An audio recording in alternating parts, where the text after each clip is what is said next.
Talk about an influence, a hero as a kid growing up. It's huge.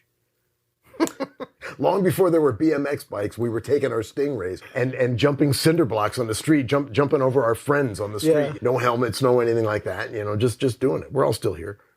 That one unlucky bastard with the shift With the lever right shifter, there. right, absolutely. Forget that. I know. That's gonna hurt, bro. That is the truth, man. But it was Evel Knievel, for Pete's sake. Evel Knievel inspired millions of us with his courage and perseverance.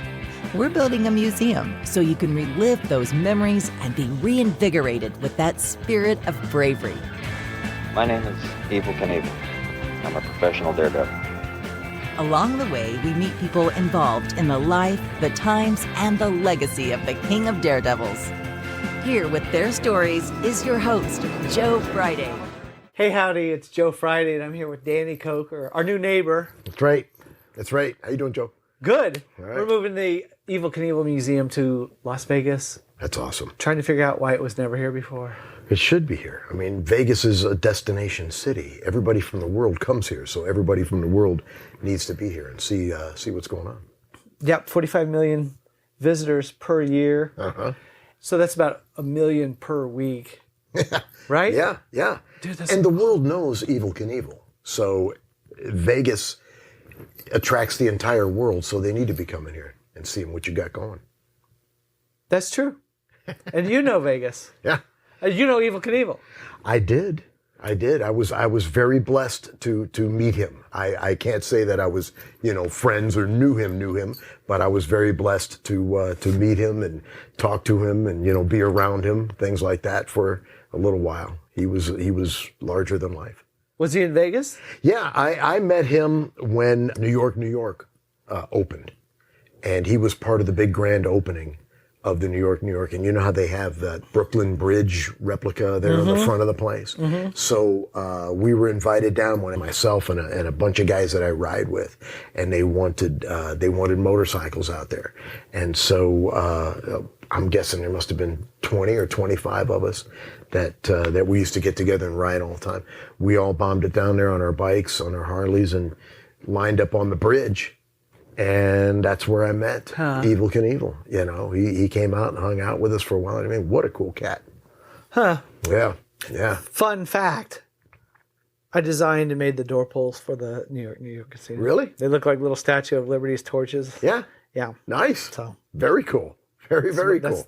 My contribution. Were you there when they did the grand Las opening? Vegas. No. Oh, it's too bad. No. Too bad. I wasn't a huge Vegas fan at the time. Yeah. Because gambling. Ugh. Yeah. But Vegas has changed a lot. I know I'm not saying there's less gambling, but dude, there is so much more to do in Las Vegas. Yeah, I've lived here a couple of times in Vegas. First time I moved here was in 78. Yeah. And I was here from 78 to 82. And I absolutely loved that era of Vegas. It was openly run by the mob. There was zero crime in this town. Nobody screwed around, or else you got 86th, and that was 80 miles out and 6 feet down is where that came from. So that's why nobody screwed around. I never knew that's where 86. There was no crime. There was no crime. And then as the city grew and we decided to clean up Las Vegas and they chased the mob out, so to speak, all the crime came in. So, back in those days, it was, I really loved that era, that end of the 70s, early 80s era. And then I left for a while, and I've been back here since 89. And I've really seen this city grow immensely. And like you were saying, gambling was the only industry at one time. But now, the way the city has grown so much, there's a lot of industry going on here. So it's not just gambling. Yeah. Yeah. And we're in the museum business where I come from. That's the Evel Knievel Museum, which is awesome. Yeah. And then these other attractions that look to me to be successful. I haven't done a lot of, market research, but Zach Bagans' Haunted Museum has made me pee my pants. What is it? Zach Bagans' Haunted Museum. Oh, I've heard of it. Ads for it. I've heard of it. Yep, haven't been there. And then the Mob Museum has got to be the number one attraction in Las Vegas.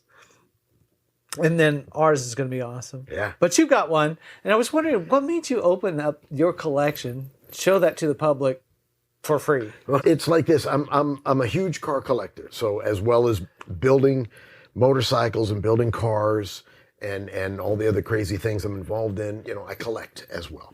And so that particular section of my shop, I just turned it into a museum. I turned it into a giant showroom, and I've got, I'm guessing 30 some odd interesting vehicles inside there. And, it's just kind of my way of giving back. I've been on television for years, building cars and doing things like that. And people have really enjoyed what we do. And so being in a destination city, everybody comes to Vegas and they kind of want to see what you got going on. So I just open my doors and let people come in and wander around and just come check it out. I mean, my business is running behind the scenes. So Yes. if people come in and they want to just wander around and check out the place, I'm happy about that. Buy a T-shirt on the way out. That's how I feel about it. Okay. That's how you're making the money. Absolutely. Scratch. Buy a T-shirt on the way out. Come in for free and buy something when you leave. I just loved it. The Superfly Cadillac That's a was personal my favorite. That's a personal favorite. I love that. Okay, so a little backstory on the Superfly Cadillac. So I was born just south of Cleveland, Akron, Ohio, and I got relatives all over Ohio, but most of my family is out of Detroit. So I spent a large part of my youth growing up between, Akron and Detroit. And Detroit, huge influence on my life, style-wise, music-wise, everything-wise. I love that city like crazy. And so the first time I ever saw a Superfly Cadillac was in the 70s on Woodward Avenue, back when they were, kind of sort of new. And it was like, look at that. That is insane. And it made a huge impression. What's Woodward Avenue? Woodward Avenue is still to this day one of the most important roads for automotive enthusiasts on the planet. It's several miles right through Detroit and, 4 lanes each side, both ways. And that's, back in the day, everybody used to cruise Woodward Avenue. And now they do the Woodward Dream Cruise in Detroit every year, which is now, it's been turned into a car show, big automotive event. But it comes by it honest, where Woodward Avenue was the place to be, cruising back in the day. And I mean, even the big automotive manufacturers, Ford and GM and Chrysler, whatever, they would sometimes sneak prototype vehicles, on Woodward Avenue back in the day, and kind of get people's feedback and stuff, see what they thought about it. So that's the first time I ever saw a Superfly Cadillac, and it just always left an impression on me. And then my love for that city and the vibe and the style. So, it's got to be 10 years ago or so now. I found this Superfly Cadillac, and it was I believe it was in Pennsylvania. A broker had it, and it was represented as, absolutely beautiful, blah, blah, blah. And never buy anything sight unseen. I tell people this all the time. But I'm also kind of a nut job, and I get passionate about things. And so I got all kinds of pictures of the car, and I bought it sight unseen. And had it shipped to me here in Vegas. And while it was 100% correct and complete and there, it needed full restoration. I was like, So I took the car apart. Tinder. Yep. Took the whole car apart, completely restored it, proper, the way it should be. And that's the car you see. Les Dunham, who is in Jersey, he is the owner and founder of Dunham Coachworks. He is the cat that built the Superfly Cadillacs back in the day. And Les is still around. I got his complete approval on the car. He loves it. And he remembered that car because it had some really special stuff on it. And so He remembered that car? Yeah, I remember that car because it's a convertible. It's a 71 Eldo convertible. But he not only did a custom fiberglass tonneau when the top is down, covers the back, but he did a like a roadster setup where it covered the complete back seat, like the Batmobile type of humps. So you can make it like a 2-seater if you want to. And it's all there. It's all there and completely restored. He totally remembered the car. And so, he gave me his stamp of approval on the restoration of it. That's a really important car to me. I'll bet. I love that car. It speaks to my soul. Knievel loved the Cadillacs too. Big time. I got another car that Knievel had. He had one. Say what? Stutz Blackhawk. Remember when You've got his? No, I don't have his, but I have one. I have a Stutz Black. Elvis had 6 of them. Sammy Davis had one. Robert Goulet had one. Dean Martin had one. Lucille Ball had one. Evel Knievel had one. The Stutz. And I scored a 74 Stutz Blackhawk. And I absolutely love that car. Is that in your showroom? It is actually, it's actually in my private building. Oh. Because I drive her. I get her out and I drive her once in a while. Well, if I see a Stutz on the road in Las Vegas, I know who he is. They're rare. It's the only one probably running around town right now. You know. You've got a flower car Yeah. Cadillac at your place. I do. That's a lot like Evel Knievel's red Yeah. Cadillac pickup truck that he would load 2 motorcycles in. Yeah. I did the same thing with mine. I put a motorcycle rack on the back so I can put one of my choppers on the back of it. Absolutely. Yeah. I got a screw loose, but it's more fun that way. What's your favorite restoration? Do you have one? It's tough because we've done so many. I can tell you one that speaks to my heart. I can tell you a couple if you got time.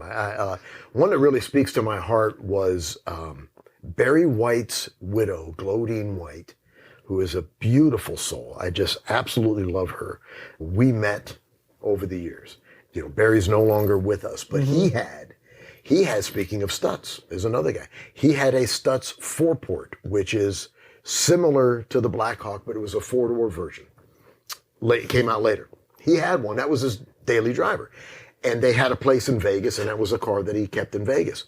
Well, when Barry passed, he had willed that car to a gentleman that kind of looked over his estate and looked over his stuff. And so that car went to that gentleman. And that gentleman, I guess, kind of ran into some problems in his life, kind of stepped off the curb or whatever. And over the years, and I guess sold the car somewhere, and Glodine and the family had lost track of where he went, of where the car went. It was just MIA. So one day Glodine she's at my shop with me, and because she rides, she's a motorcycle gal. She rides Harley. She's totally cool. I've worked on her stuff at the shop. She's awesome. So we were just kind of chit-chatting, and I knew the car from back in the day and asked her whatever happened to Barry's Stutz. So she told me the story, and she's like, as far as I know, it's somewhere in Las Vegas. I would do anything to find that car. Now, let me tell you, God is in his heaven and he watches over his kids. That's the truth. So one day I am literally driving around neighborhoods in Vegas, just shopping. I do that. I like to look for I've interesting seen you. things. That's Stalking. That's so, exactly. Yeah, some people think of it that way. And I cruise to this one neighborhood and I miss a turn. And I'm like, So I go down the road a little bit further to make a U-turn. As I go down the road a little bit further, in a driveway at this little house is a Stutz 4-port. The paint faded to pieces, 4 flat tires. Thing is spiderweb to the ground. Doesn't look like it's moved in 100 years. And I look at that car and I'm like, that's Barry's Stutz. Because I knew the car from back in the day. That's got to be his. So I go to the door. I'm knocking on the door. There's nobody home. I leave a note. If you're interested in selling this car, please call me. This lady, so kind, it took her a day. My phone is ringing, and it's her. And she's like, you leave a note on my house? Absolutely. She's like, yeah, I want to get rid of this car. Oh, my gosh, she hated it. Her husband bought it from this gentleman who had the car. Her husband passed. This thing was an eyesore to her. It was her and her daughter. And she's like, I just want to get rid of it. I just get this thing out of my driveway. I'm like, look, I'm going to be honest with you, okay? Because that's who I am. I'm honest that way. Again, God is in his heaven and he's watching over his kids, so I'm not going to treat somebody wrong. I told her straight up. I said, you got to know whose car that was. And I want to buy it and get it back to the family. So I don't want you to say that I bought this thing from you and didn't tell you the truth about it.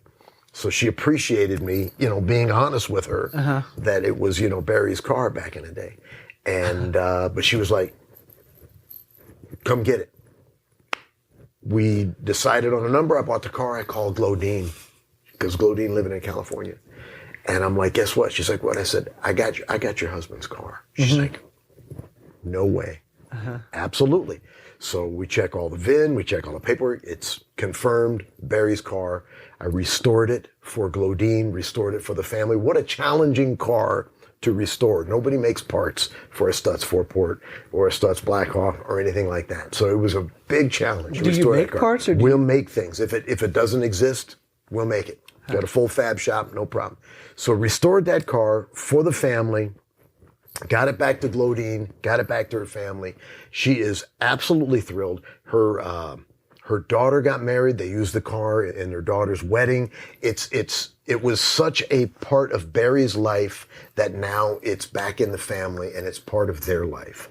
And that is a long answer to a short question of an important restoration for me was getting Barry White's Stutz back to the family. And restoring that. Yeah. That was a cool one. Another one that I absolutely loved was I did a 67 Corvette Resto mod for 4-star General Peter Pace, Joint Chief of Staff Chairman, 4-star General, the whole bit. Yes. Met this cat at a really exclusively cool event, and it was like his dream cars. That was a really important one for me too as well. One features prominently in your showroom is the Mustang that you worked on with Dad. Yeah. That's got to mean a lot. I make tasteless jokes with the boys. If there's ever a fire in the building, get that out first and then go back in and get what else you can. That car, Dad brought that car home when I was 9 years old. That car. Dad was, a musician, didn't have 2 nickels to rub together, did everything he could to get that car. And he purchased that car and brought it home when I was 9 years old. And that thing used to sit in the garage. He'd drive it once in a while. And I remember being a kid, going out in the garage at night and just, sitting in it or, looking under the hood or crawling under whatever. That car was such a huge influence on my life. And I feel so blessed that he got to hang on to that vehicle. Yes. And now it's still, it's with me. That's probably the most important thing that I own because it was Dad's. It's gorgeous. Thank you. I didn't realize that you didn't have to buy that back. Yeah. It's nice. Yeah. That car stayed in the family the whole time. It's literally been with me for 50 years. And that was in Detroit? That was actually in Ohio. Oh, yeah. Dad was born and raised in Detroit. His part of the family was in Detroit, but the house where that car was in Ohio. Mm-hmm. Yeah. What brought you to Las Vegas? Business. My father and I, Dad was the biggest influence on my life. He was a musician, brought me up in music, and then he got involved in television and production and things like that. And then he landed the license to put on Channel 33 here in Las Vegas back in 1989. I was living in South Florida at the time, and I had a production company down there. I had a small production company, Edit Bay. Back in the day, so I had 3 Ikigami cameras and a nice edit bay, and I was doing my thing. And he was like, "I'm going to put this TV station on in Vegas. You want in?" And I said, "Yeah." Folded up shop in Florida. I came out here, and I thought I was just going to be out here long enough to help put on a TV station, but that was since 1989. Where did the car restoration come in? My whole life. My hobby. It's been a hobby my whole life. So most of my family worked for Ford Motor Company out of Detroit growing up. No kidding. They worked right there in the factory on the assembly line, working it, doing it. I got aunts that worked when the factory converted during World War II, when the factory converted to making airplane wings and the materials and things like that. My aunts, were on the line doing that. My father, for a period of time, was on the assembly line, checking engine blocks, the inspection, the old chalk mark inspections on the engine blocks, when checking for leaks, things like that.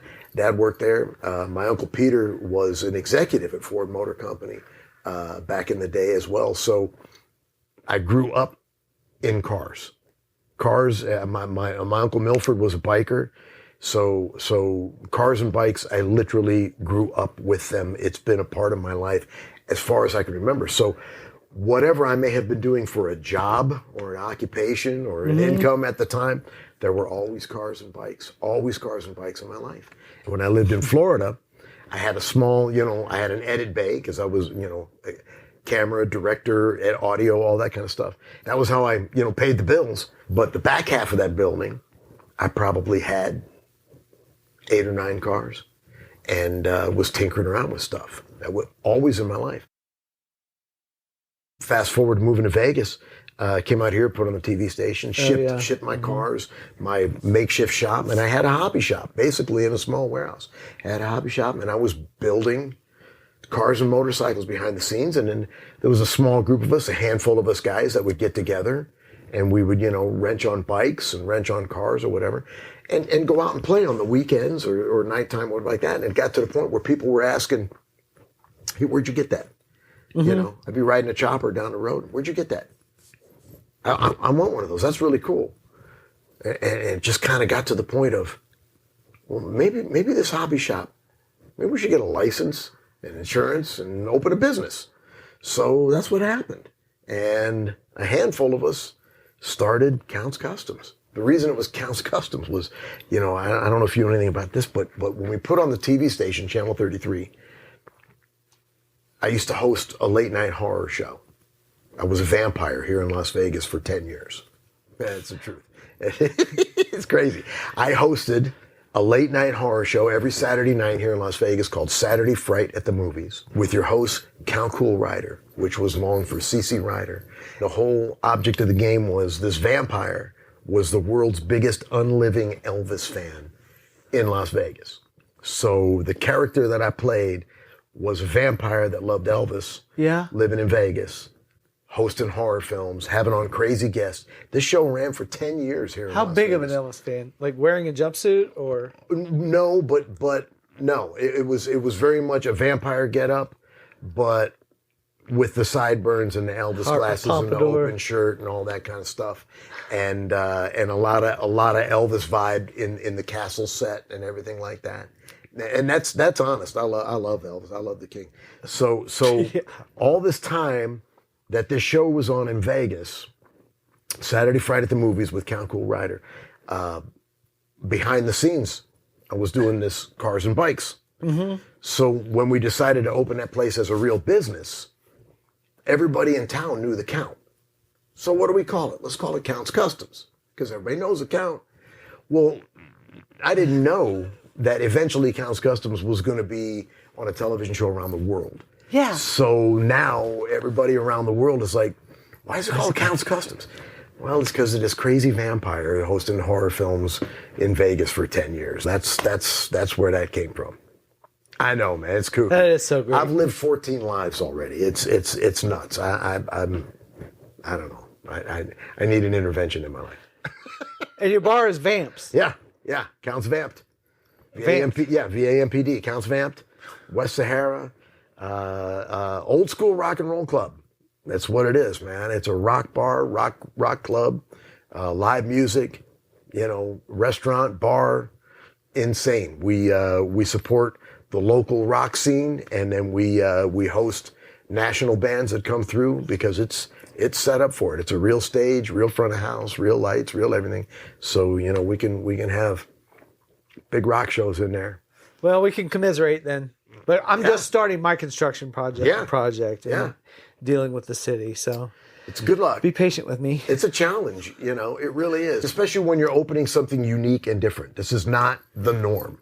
So when it's not the norm, like when I was doing the rock club up there, or like, even my shop, Count's Customs, open to the public to walk around, city inspectors and rules and regulations and things that don't fall under the norm, it's challenging to get everybody to understand what you're trying to do, so. Yeah, right. And we've got like virtual reality rides. Yeah. Sit on this motorcycle and you can experience what it's like to jump over 17 police cars.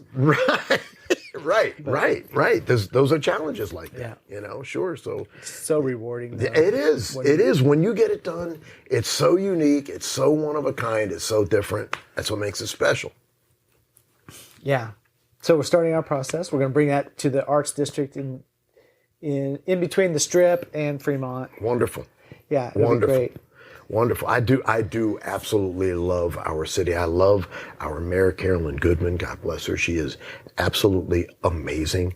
She has been so wonderful and helpful to myself and my businesses in overcoming some of these challenges and things like that, opening up a rock and roll club there in West Sahara. She completely helped me out with all that stuff. She's just an amazing human being. And, she's old school. You know, her husband Oscar, old school.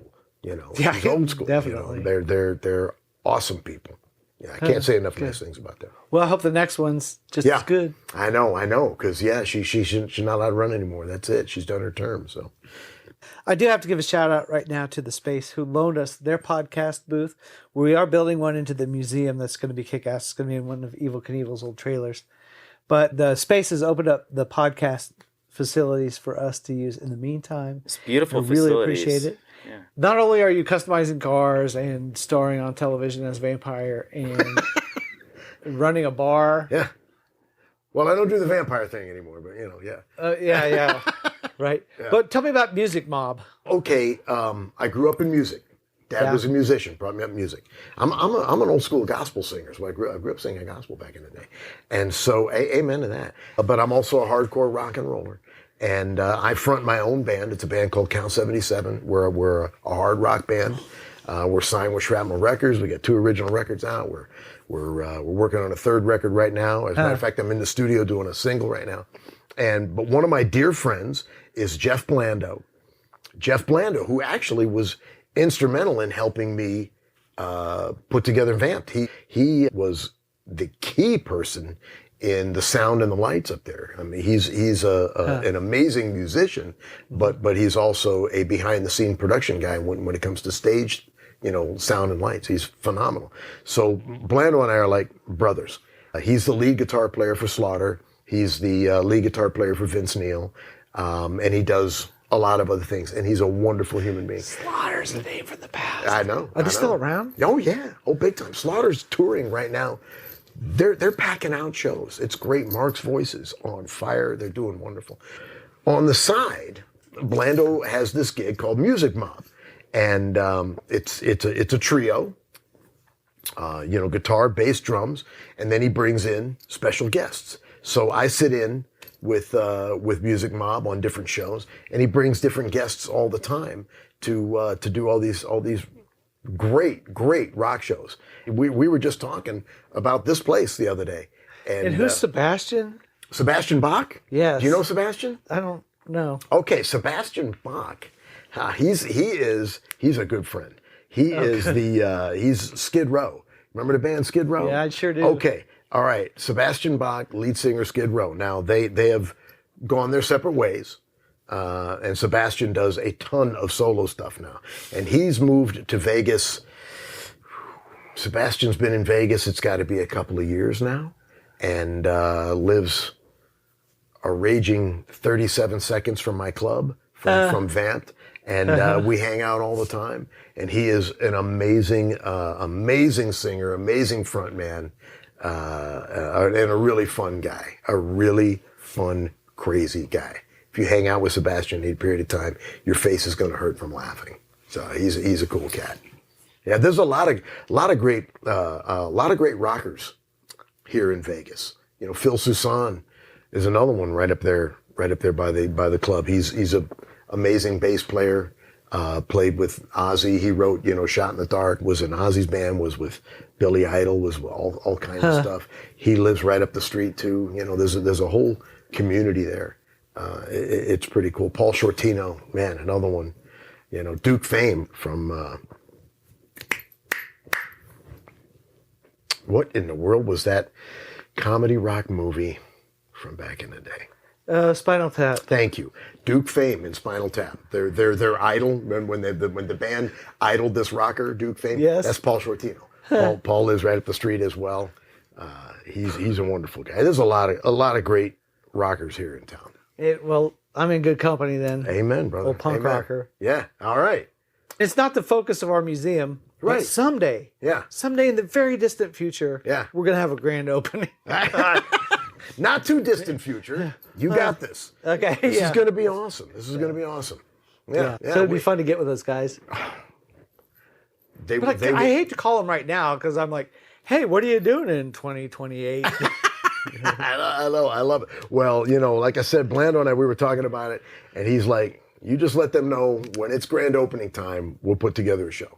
All right. We'll put together a big kickoff show. It'll be a ball. Because we all love Evel Knievel. Big time. Dude, yeah, me too. Yeah. I wasn't expecting to. I was just volunteering at this museum that opened up. Lathan is a huge, wonderful collector, and he had some artifacts that he had collected. He decided he's going to make it as his mission to collect Evel Knievel stuff. Yeah. Kind of lost to the winds in 1977. So Lathan started collecting helmets, capes, leathers, canes, and kind of put together a little traveling museum that would go maybe to Butte or to the car shows, things like that. Came across this big red Mack truck, circus wagon. If this Evel Knievel circus wagon pulls into your town, you're in for a really good time. Right. But it was dilapidated. But my friend had restored a Harley Davidson for the Killer in Memphis. Jerry Lee Lewis. Yeah. And they had a mutual friend and referred to Lathan to Mike, and Mike restored this Mack truck. He's a Harley dealer. Yeah. He'll work on any Harley no matter what year it is. If it's 1910 or 1980, he works on it. Most dealers won't do that.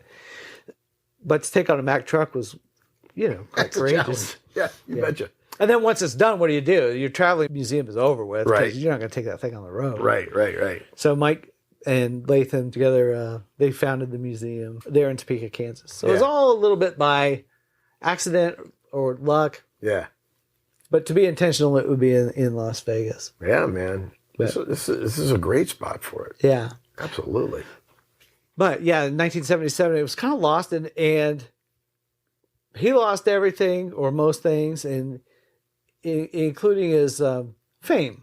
Just kind of went away. It wasn't in the Inquirer every month or year. Sure. He just kind of disappeared. Yeah. I forgot about him and volunteered at the museum, and then just fell in love with his story of courage and inspiration and the things that he brings to us.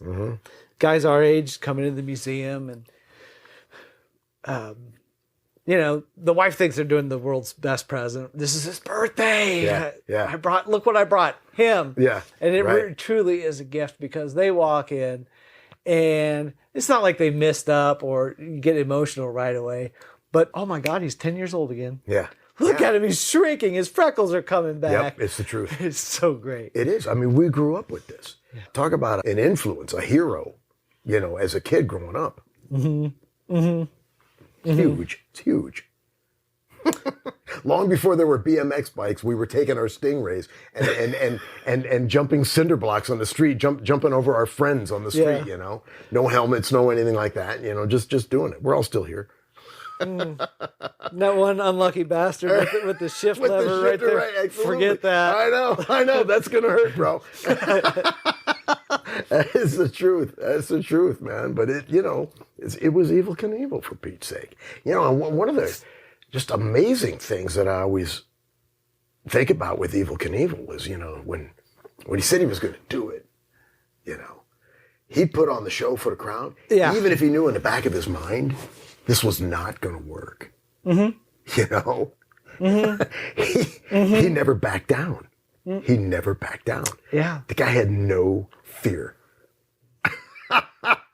I mean, that's wild. You look at some of this stuff. He's like, what am I going to do? Give them their money back? Right. I know. And you also look at the technology that he did not have for that era. Yeah, that was a street motorcycle. Right. You look at today, and you see the incredible things that these daredevils are able to accomplish today. Yeah. They have technology beyond belief. And I'm not taking anything away from them. It's amazing. But look at what Evel Knievel did on a street bike with 4 inches of travel. What? Yeah. Send it. Insane. So some years ago, I was part of when Travis Pastrana came out here, and he did 3 things. Did you see that? Evel Live. Right, Evel Live. I was on that with him, and did a lot of the things. So, and he's a wonderful young man, by the way, Travis Pastrana. What a cool cat. Again, an amazing daredevil. Hung out with his mom while he was doing these things. Oh man, God bless poor her. mom. Oh my, exactly. She's just like losing her mind, And what he accomplished was amazing. But technology, and he even tried to dial back the technology as much as he could to pay respect to Evel. But still, the technology had, was a bit more. It was a bit more than what Evel had. And you look at these things, and it's like, you've got to be kidding me, watching this with this guy. Again, Evel Knievel had no fear, even if he knew in the back of his mind this was not going to work. So true. Yeah. So heroic. Yeah. That's what whiskey's for. Wild turkey. That's right. That's right. If somebody came to you and said, just asking your creative mind, Okay. what would be the ultimate tribute vehicle for Evel Knievel? Like if you were going to build that in your shop. That's tough because, like you said, he was a Cadillac guy. And I love the fact that he loved the studs and things like that. But, man, when I think of Evel Knievel, I just think of that old school Harley Davidson, You can't help it. The pictures, when I look at that logo behind you here. Yes. You know what I'm saying? XR. It's just, it would, for me, it would be something like that because that's what we saw all the time. That was it. Yep. Agreed. Yeah. I love that Patriot bike that you did on your show. It had the Constitution on the back. Yeah. That's not Evel Knievel, but it's Stars and Stripes. I appreciate that. I'm a flag-waving, patriotic, God-loving American. So if we can't stand behind the Stars and Stripes, go away.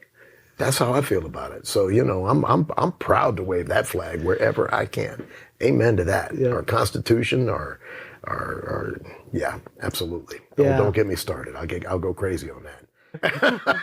But anyways, that's what we would do for Evel Knievel. Yeah, take absolutely. an XR 750 Harley Davidson. Yep. And put Stars and Stripes on it. And I love the fact that Evel was huge on the stars. The star. His outfits were extremely patriotic. He was America. He was a slice of Americana right there. Yeah. Yeah. When it wasn't popular, 1968, he had his first red, white, and blue, and he had that made for. Well, that was the year that he did Caesar's Palace here in Las Vegas. Mm-hmm.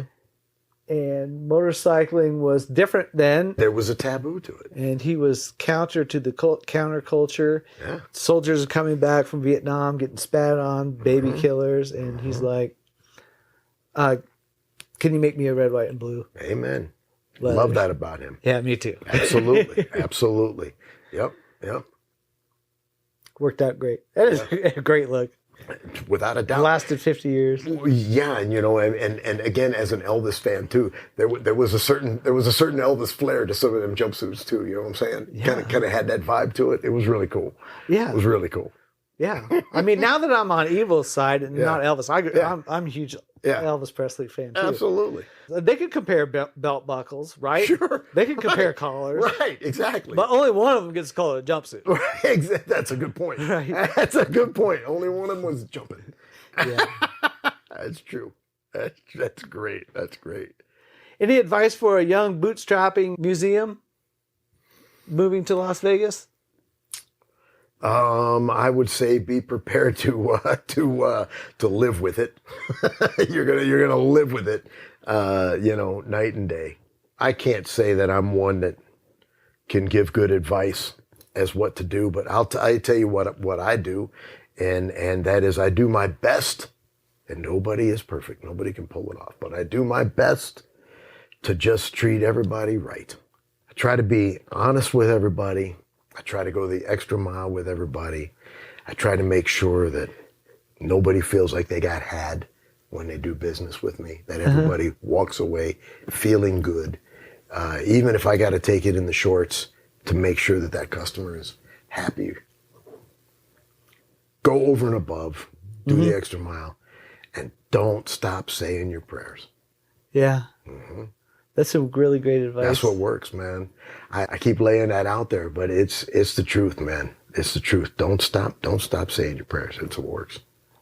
It's the only thing that's real. So that's what I stand on. Thank you, Mr. Koker. Brother, thank really you for having me. Really appreciate you being here. It's an honor, and hope and pray and trust and believe that this museum will be so huge and so successful for you. I think it is absolutely wonderful. I love that it is coming to Las Vegas. I love that you're bringing it here.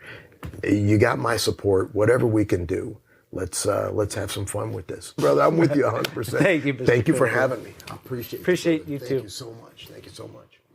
Okay, happy landings. All right. If you enjoyed this episode, please subscribe. It's our mission to preserve and present the legacy of Evel Knievel. So if you have an idea for an episode or a guest, or have a suggestion to improve our show, just drop us a line at joe@thrill.show. Like, I just think the Evel Knievel way. We leave you with the encouraging words from the book of Deuteronomy. Be strong and courageous. Do not be afraid or terrified, for the Lord your God goes with you. He will never leave you or forsake you. Until next time, happy landings.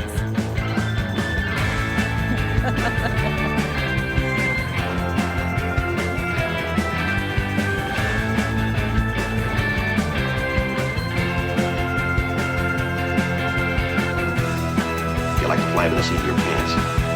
This is where you belong.